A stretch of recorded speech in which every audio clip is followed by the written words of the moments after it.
Yay, happy Thursday. Let's start by grabbing a blank piece of paper, and I want you to draw a line down the middle. Now close your eyes with me. I'm going to walk you through an average day. I want you to envision where you and your family start your day, and in the left column at the top of your paper, I want you to write down that room name. Assuming you prepare your breakfast in the kitchen, just add kitchen to the list. And then write down what space or room you're in when your family consumes it. Like this might be the kitchen island, or maybe it's the dining room. Where do you get ready? Imagine every spot that every person has been in for their morning routine and write it down in this left column. It doesn't have to be neat and tidy. It's totally okay to use tick marks. It's just a long list of rooms. We're creating a mental heat map of sorts. Keep writing in this left column, and I'm going to ask you some more questions. Let's move further into your day. Do you leave or do you work from home? Where does this happen?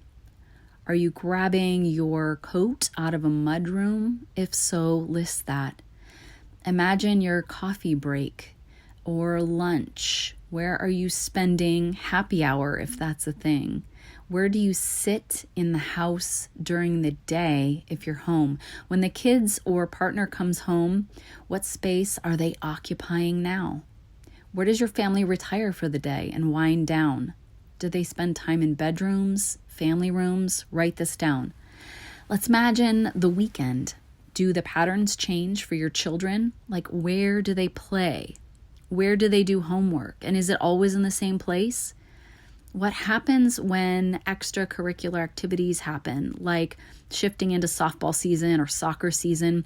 What spaces do they occupy then? Like, is your gear storage in a different area that suddenly gets used far more? Now, let's shift seasons again to when you have guests, if that's a thing for you. What spaces get used now? What spaces are doing double duty? Now, from the top to the bottom in the right-hand column, I want you to list the room or space that appeared the most, moving down the column to the least used at the bottom, and then set your pens down. I'm going to indulge you in 3 thoughts. One of the primary ways that clutter affects your mental health is that cluttered spaces make you feel more stressed. Studies show that people who describe their house as cluttered tend to have higher levels of the stress hormone known as cortisol. When your home itself gives you anxiety, it's hard to relax. Physical clutter can lead to clutter in your mind as well. Mental clutter can make things more difficult, like parenting, especially when you deal with it every day. It can make it harder to focus on one thing at a time because your brain is stretched in so many different directions. This can even affect your sleep quality, which has the unfortunate effect of creating a negative feedback loop from lack of sleep and the clutter problem. Our brains can only handle a certain amount of stimulus at one time or in one small period. When you live in a home with too many things, you constantly overstimulate your mind with the stuff surrounding you.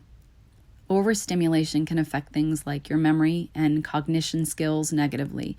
Taxing your brain like this every day becomes exhausting and can take a serious toll on your well-being, along with everyone else living under the same roof. Now let's refer back to our worksheet for the tip. Look at your most used room at the top right-hand column. And I want you to pick one thing to get rid of from this area. Just one. If you haven't touched it in 5 years and it's full of dust, it should go, right? It's not working for you. Get rid of one thing per week that you don't use, love, or need. There are several ways to get rid of stuff other than putting them in a landfill. You can join your local Buy Nothing group on Facebook that's based on geography, which lets you post the thing you don't want, and someone else who needs or wants that thing will come pick it off your porch for free. It's the coolest thing ever. The other thing is you can start a donation bag for the Salvation Army or Goodwill and then incorporate that into your routine. Especially if you drive by one of these places anyways in your average week, could you add that stop regularly here to purge yourself of clutter, just one baby step at a time?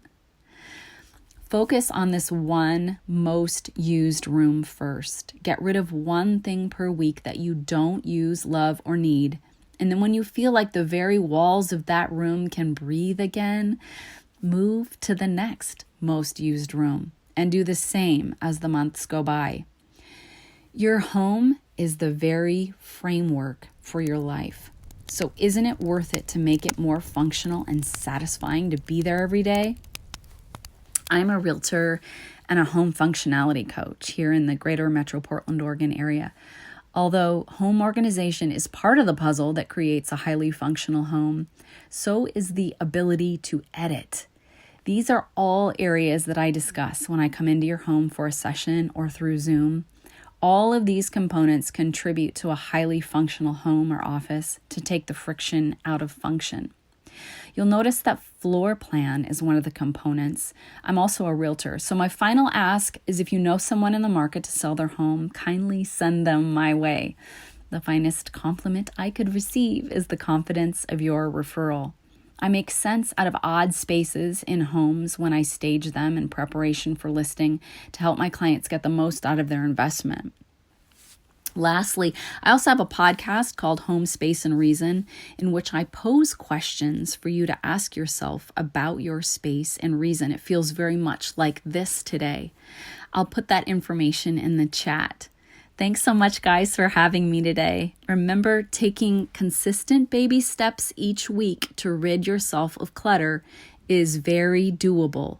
Just one thing.